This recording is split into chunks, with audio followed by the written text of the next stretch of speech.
करवीर विधानसभा मतदारसंघातील जनसुराज्य शक्ती पक्षाचे उमेदवार संताजी घोरपडे यांच्यावर रविवारी रात्री पन्हाळा तालुक्यातील मानवाड येथे अज्ञात हल्लेखोरांनी धारदार शस्त्राने जीवघेणा हल्ला केलाय।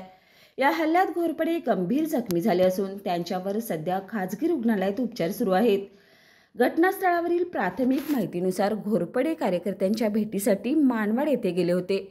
परत येताना रस्त्यालगतच 6 ते 7 अज्ञात व्यक्तींनी त्यांची गाडी अडवून त्यांच्यावर हल्ला केलाय।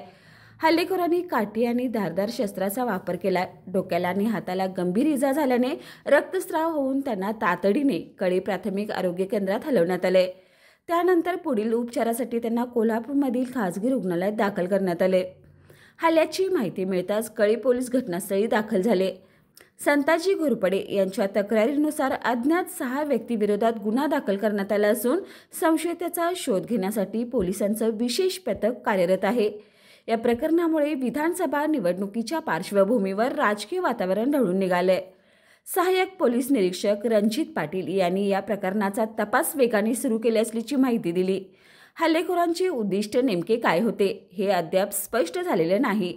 या घटनेमुळे घोरपडे समर्थकांमध्ये संतापाचं वातावरण आहे।